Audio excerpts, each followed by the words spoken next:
malo kuna jani ngomo lima ogene change has come in the whole world emana malo kuna jani ndolo lima ogene o Africa lima ogene o America lima ogene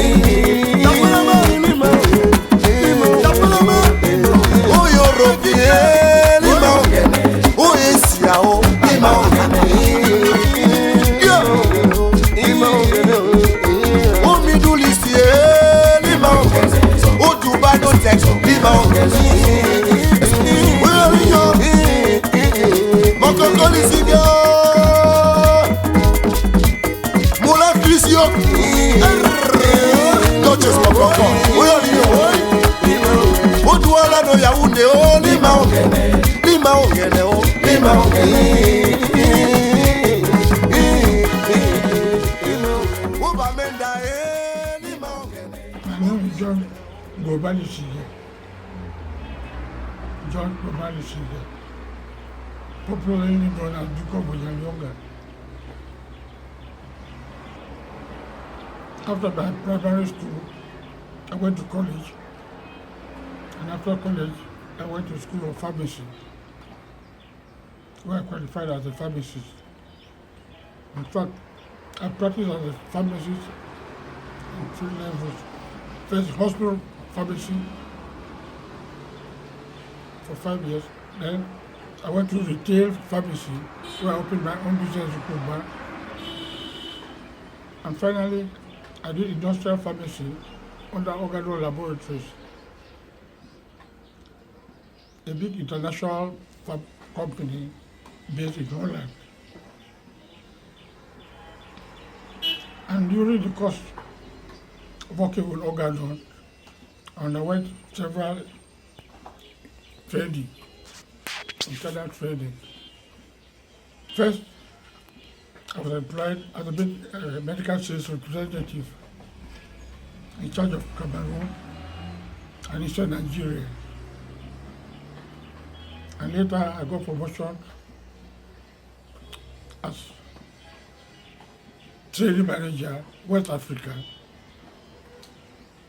covering the activities of the company in Nigeria, Ghana, Liberia, Sierra Leone. After that, I got into retirement. I came back to where I am. I continued to do my gardening and enjoy my family life. We had in our syllabus, which was designed in Britain by Cambridge University. Agriculture was one of our subjects, although it was not taken as an exam in the final exam. In college, we did agriculture as a subject from class 1 to class 4. And I became interested in horticulture because from childhood I grew in Boya, where the whites have growing a lot of flowers. Even in a primary school of compound, we were growing a lot of flowers. So we have the background of the horticulture. And I took it as a hobby myself, that personal hobby. And I designed my garden here, grew my nursery flowers, which I bought mostly imported in potted packets from them, Kingsway. And when I travel abroad, I brought in a package of flowers, nailed them myself, planted them myself. As I said, I designed my own compound to my own taste.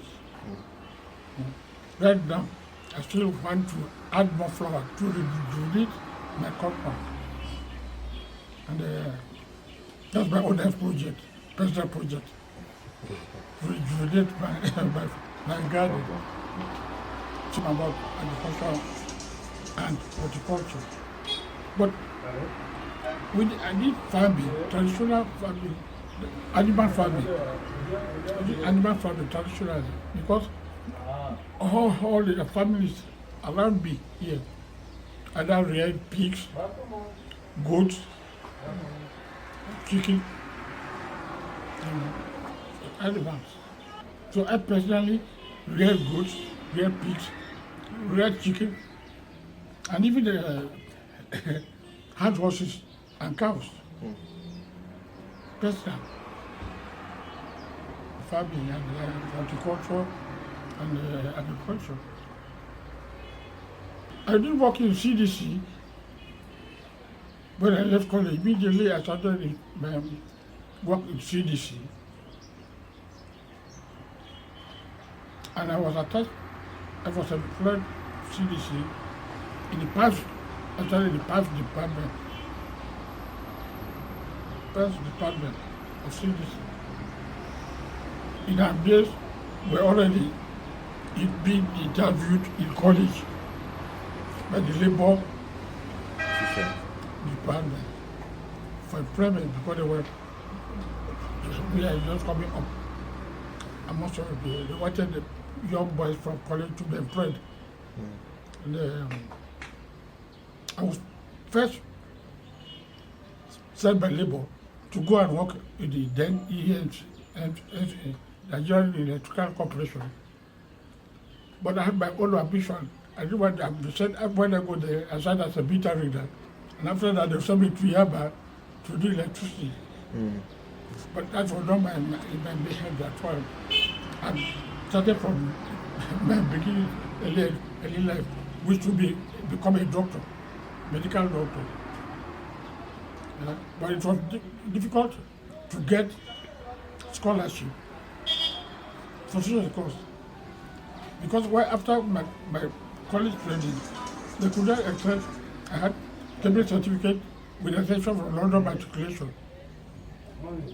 But in the council, my college, which was Methodist Boys High School, they would have extended my education by awarding me a Methodist scholarship to go to do my high school certificate. But one of the conditions was that either you must be a Methodist or one of your parents. Then they can grant you the scholarship. But since I was a Protestant, Methodist bishop, I refused that offer. I could not take that. I came back, and when I went to the council, the native administration, who had given me a scholarship to go to Methodist Boys School, they could not extend that scholarship. So finally, I went to CDC. Now, with hope that when I go to CDC, I can get a scholarship, CDC scholarship to go and do medicine. When I went there to CDC to be in the past laboratory, past division, I was doing work in the past laboratory because I had very good practice in my school chemistry, physics, and so I was attached to the past laboratory. But in fact, under me, started early research, which was foliar analysis, soil analysis, and in addition to my routine factory work,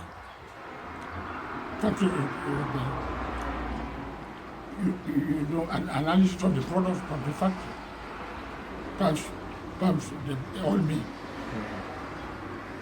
I came to get the scholarship, which I went sent me to Yaba, because CDC in their special policy wanted to extend the medical facilities, and in extending the medical facilities, they were going to create hospitals at home. And one of the conditions was that each hospital you have a pharmacist. At the time, the only pharmacists who were there were two pharmacists in the medical store, CDC medical store, and one Cameroonian, Italian.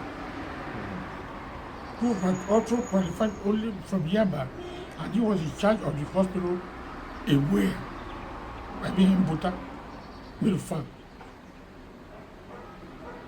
So, the CDC wanted their workers, any of the workers who had the school certificate to go for training to enter school of pharmacy. So on his qualification, he can't work in their hospital.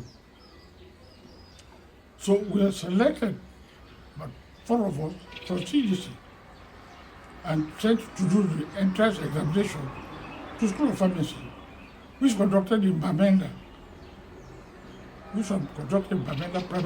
government primary school. The principal of Yaba Medical School came all the way to conduct the exam. Because at that time we were under Nigeria, under the provision of the United Nations. So we went to Babena, I did it, and I passed. And so that I found myself now in School of Pharmacy in Yaba. And the course was for 3 years, full course. After that, you come back to the diploma in pharmacy and work in the hospitals. After that, if you like, you can go into private practice and open your own pharmacy. So when I came back here, I had to go and work for CCC for the 5 years, which I should do. For the fact that they sent me to Yaba. So when I came back, I was totally going to family. This is 5 hospital. Where I worked for 5 years. And luckily enough for me, by the end of those 5 years, just before the organ laboratories came around, their representatives came around, and asked me if I could work for them. Because they too wanted to expand their own experiences, not only in Nigeria, but in Cameroon. And in fact, they said if I agreed, I would represent them in Cameroon, Congo, and South African Republic, which were mostly French areas. Yeah. And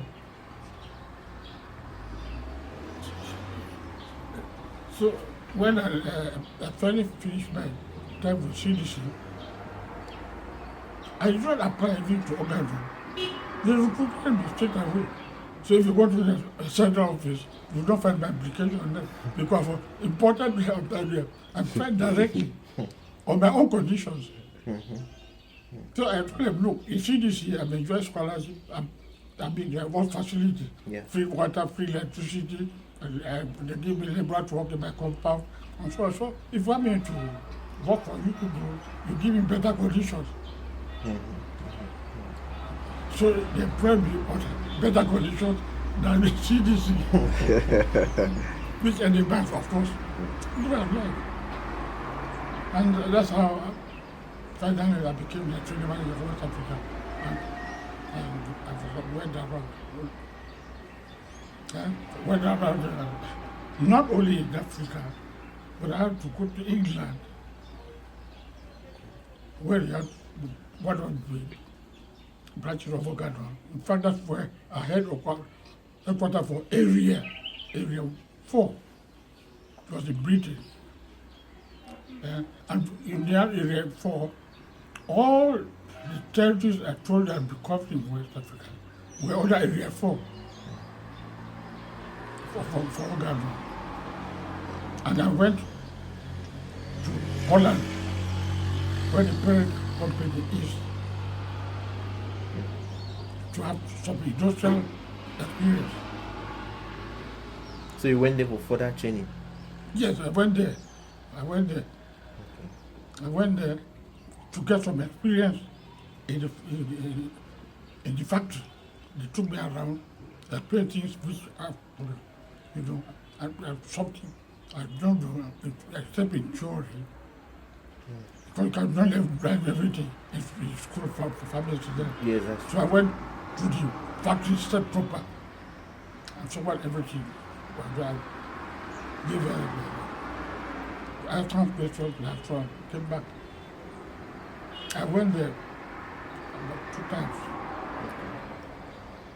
New product.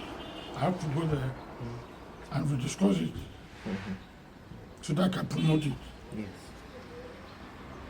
Factory in Scotland. Because Britain had a factory in Scotland. And I had to go to Scotland to see a factory there.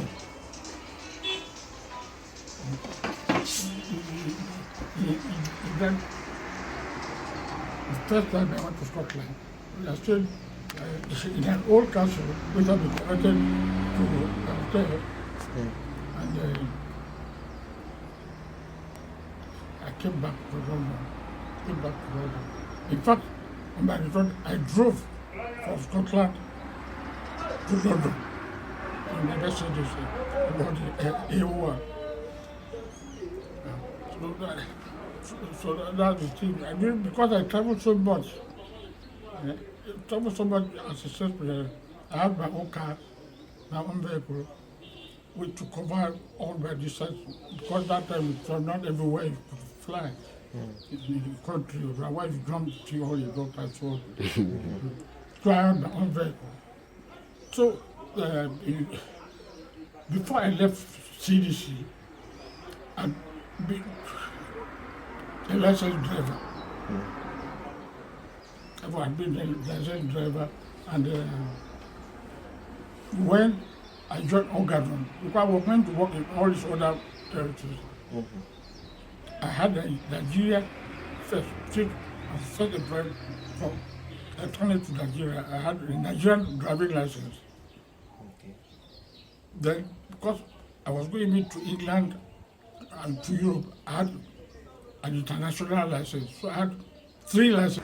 Thank you very much for the trust and the hope that I can contribute something useful for the project. And as long as it involves our traditional farming, which we want to preserve, we have to live it and preserve it. I'll start with that. I will not go to other aspects of farming in which I've done, taken apart. So I concentrate on traditional farming, backward farming. Then of large estate. Because if I can give you a small history, you bear with me, you have to know who are the Bakweris. The background, they have a good background of who are the Bakweris.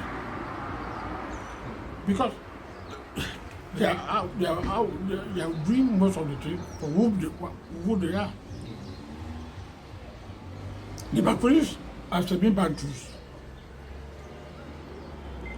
And the Bantus are always engaged in migration, moving from one place to one other place. Because basically, they are not agricultural people. They don't do agriculture in that areas, holdings. Like people who have settled in one place for long.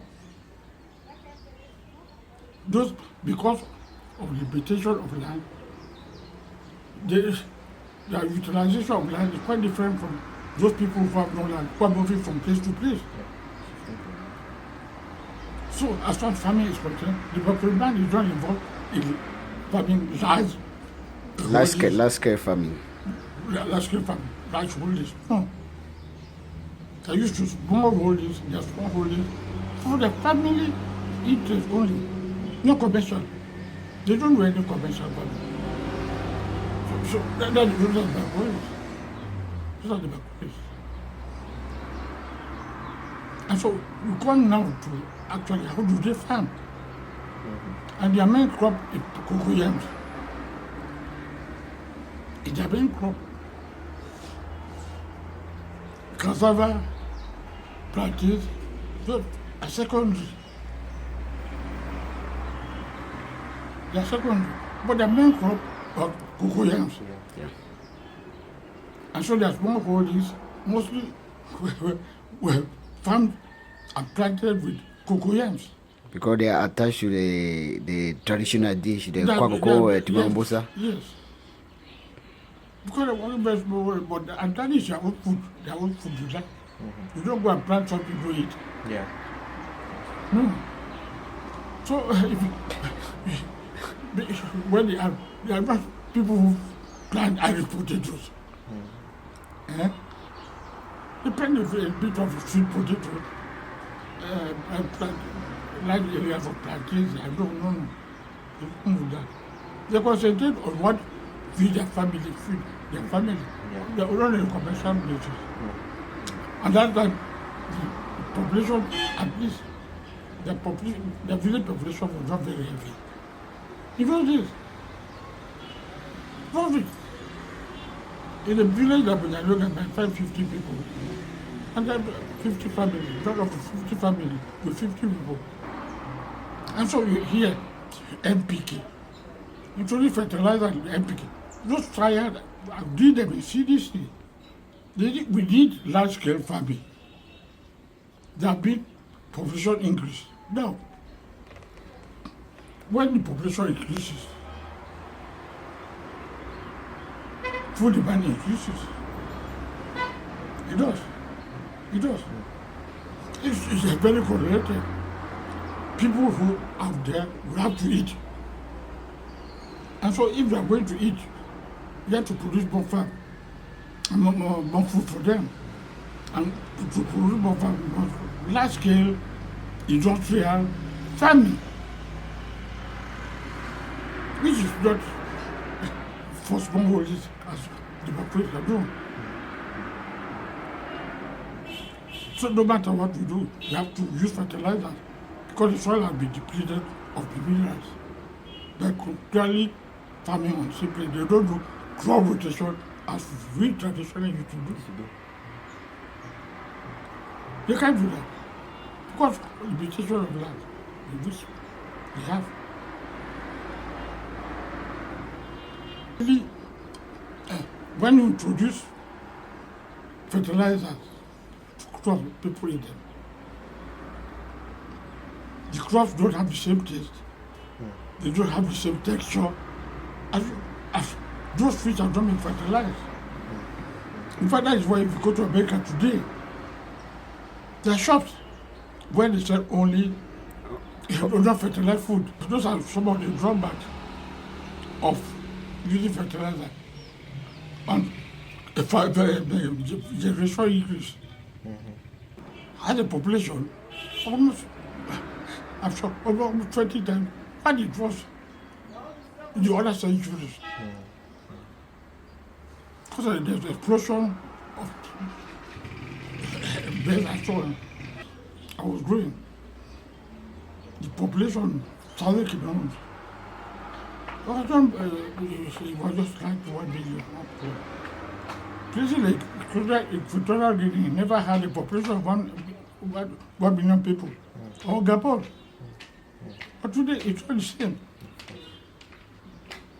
Because population explosion. And all those people want for clearing of the farm, cleaning it, and planting. Now it started normally at the beginning of the dry season, which was September, and continued to the middle of the dry season. Because it was a dry season, whatever they cleared was left inside the hole in the plot to dry, to get dry. By sun, the sun will dry it. After that, they burn it. Then, when they burn it, they do now cleaning up of whatever had not been cut properly. constant for the grass and elephant grass, small plants. They root us with the pickaxe. I mean that everything is now clear. That's when they start planting. They do that, and they know that the rainy season, because here we are tropical area, we have only two seasons, the rainy season and the dry season. So they know that if they don't feed their farming early, the rains will come in. And when the rains come in, we go for another stage of the farming, which is weeding and so on. Now, in the first stage, which is clearing, the small holding, if a family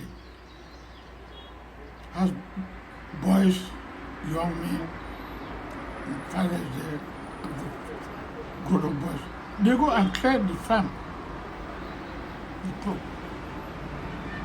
But where a widow is there,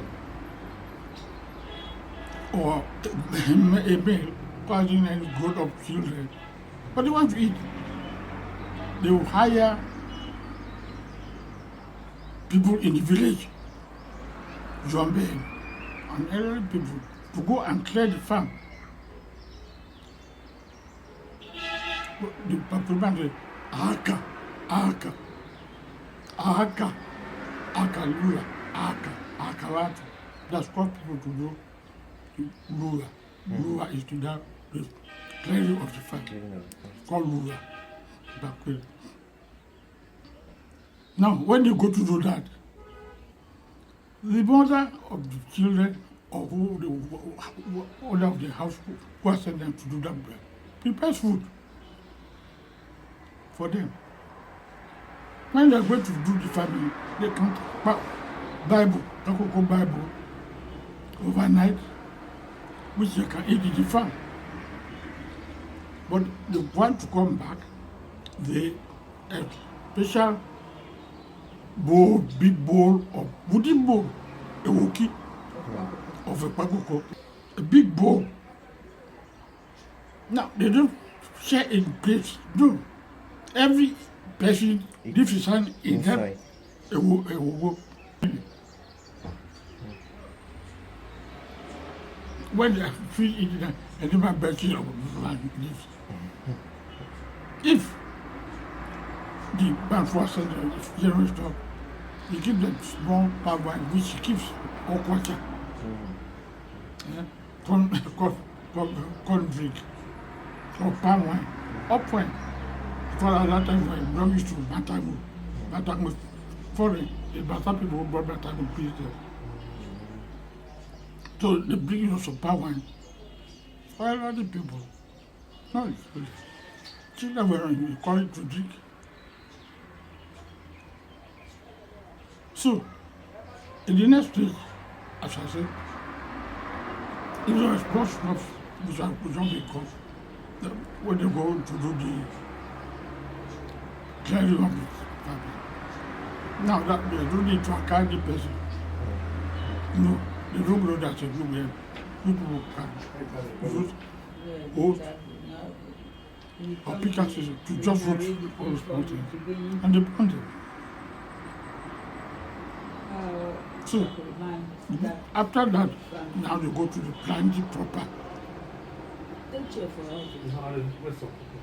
The woman who has the farm can ask, tell her friends and relatives to go and help her to hoe and plant the cocoyams. If you can do it alone, no problem. If she will do it alone, and come back to her house. But if she gets her friends and relatives to go and help her to do it, naturally, when you come back, you have to give them some demand and food. Yeah. So, that's about the end. But now, in the rainy season, early rainy season, But listen, we start growing in the farm. So you have to do what we call lemwe, weeding. You go and do lemwe in the weeding. So I can't do and do it alone, or I have a sister or a cousin or any family woman to help her to do the lemwe. At that stage, funny enough, the men are never involved. You never see would have gone unless they are bachelors. They don't go to the farm again. They leave everything down to the woman. You don't so leave the farm after 1 day with our cocoyams. This home. Now, she brings enough for her family. But because of the influx of non-indigenous, who too have to eat wanted cocoyams, they go to the local market here, their market here, and take a few cocoyams, maybe baskets of cocoyams, and they sell them. And they use the proceeds to buy salt, or crayfish, or palm nuts, or fish. You see, if those women who were interested in having money, they go to Boyan market, carry their cocoyams, go to Boyan market, and sell them to the non-English, both the non-English who are coming there. Because they to have, as I said earlier, to eat. They go and sell their cocoyam there. And they use the proceeds to buy the safeties of petrol here, fish, crayfish, salt, pepper.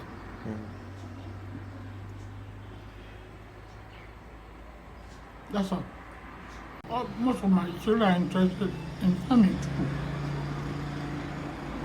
Most of my children are also interested in farming. And my late son, Honorable Ekikali here, had his own farms. And in fact, he went a bit commercial and have some holdings where he planted palms.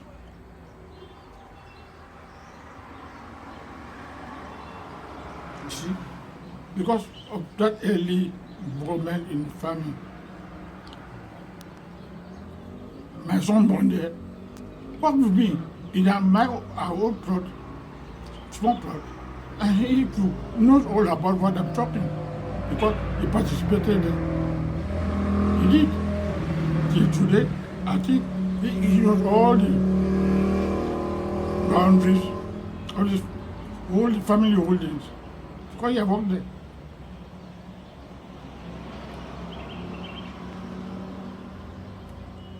I did not be Tama. Tama is involved in farming because he has gone at the production level where he has his own farms. The Bojongo area, he has the largest today of farms because of their early contact with agriculture. With agriculture. Yes.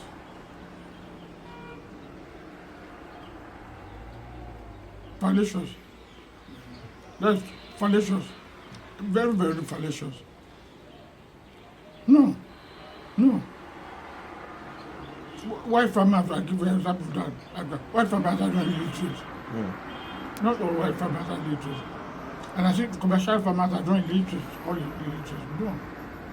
No, that's because it's fallacious and it's a conquest. It's misleading. If the young people don't want to take up entrepreneurship, that is because it is not. It is not their parents or the country that they encourage them to do that. In fact, now the country is trying to bring young men to do business. They do business. Because how can the economy grow? If it does not start from within. Okay. That's true. The economy of the country can only grow from within by the use of people inside the country. Yeah, grandson, they do family. Get the people to grow. The economy of the country using all means, agriculture, all them, to help the country grow. If you say we're independent, we're not independent, we import everything, we're going to eat. How does that help our economy? You come to a point where you import more than you export. If you're importing more than you export, tell me, it's a problem. You can't afford to do that.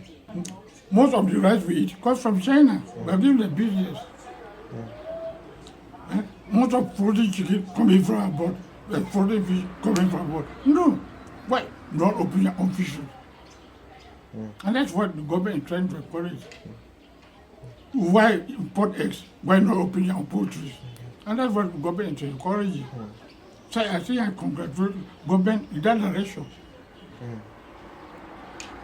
But that misconception that is all those things population for for non-educated people, false, fallacious, very misleading, fallacious. The challenges were that there's irregular rainfall, irregular sunshine, and we need water and rain and sunshine for the crop to grow very well. And not only that, other reasons.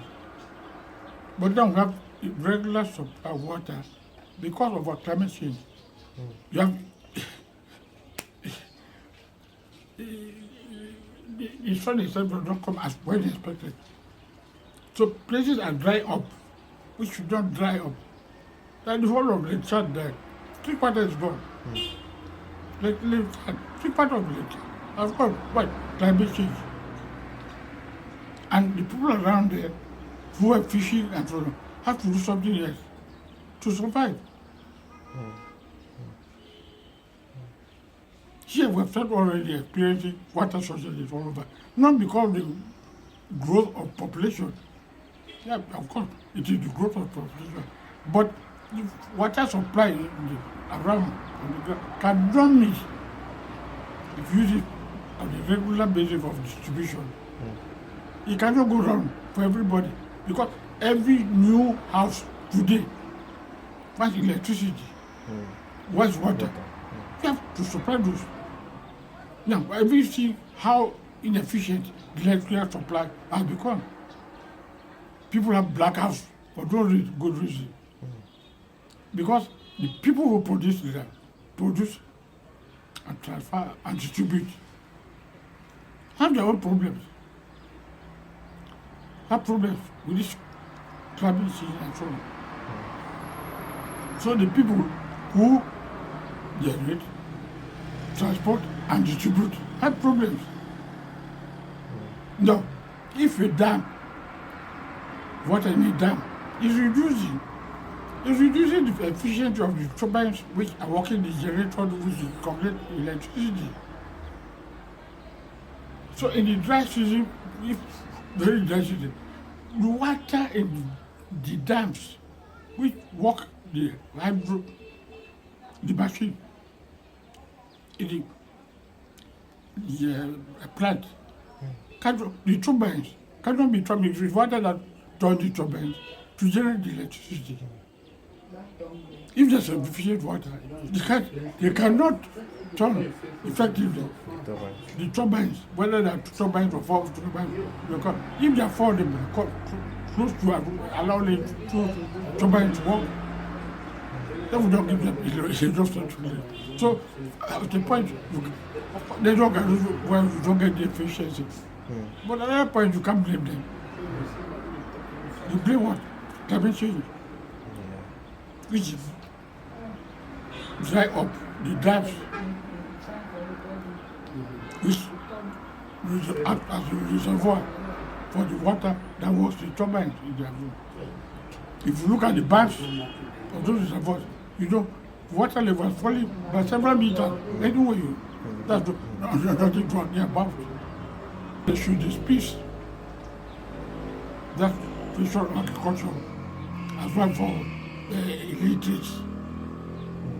No, they should first and foremost, they should displace that, and they should know that it is for the young generation to face directly because it concerns the survivor. When you survive, there's a law, natural law, that environment designs your survival. That way we say that any species which does not want to adapt itself to the environment will eventually disappear. So your environment is very, very essential for your own survival. And in adapting to the environment, what not because you must work there. So that my message to the young men, that is very fallacious, and that the speech has nonsense talk. If they say that the family is for young people, I mean, you have not educated people. You are educated, you hold. How are you going to eat your diploma? You can imagine how many other grads are roaming the streets. Somewhere, you enter the boy will tell you, I'm a graduate, and when other condition, I can't help it. Yeah, how many do that? Go into Fabi, life-skill Fabi. What is wrong for them to form companies? If you kind of started the cooperative movement, even they don't want to do cooperative. Now, I do an example. The cooperative movement is side and one established in northwest. The cooperative, and they are getting a lot of benefit from the cooperatives. They have their own bank, they can get loans there and do the fact, everything. But here, we tried down here with the Bantus. You tell them, they can't even form cooperatives. You see, it's nonsense. They can. They form cooperatives, the cooperative don't survive for 1 year. Why?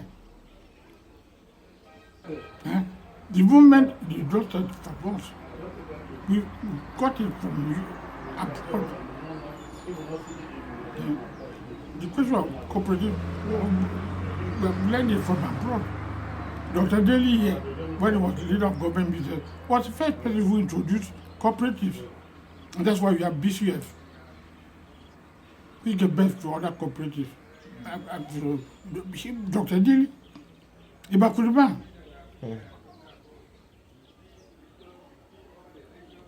He was educated, a doctor, imagine that. But again, he's actively in farming. He just said that is for uneducated young people. He didn't do that. He introduced the first cooperative here in southwest Cameroon. BCF. Before people knew about cooperative bank made in northwest. No, we had BCF here. They left from here. Fallacious. Dr. Daly was a doctor, medical doctor, for that matter. He brought the cooperative here. And the cooperative what? Back for. Union of cooperative union of farmers. This way. But with cooperative union of farmers. What is the medical doctor?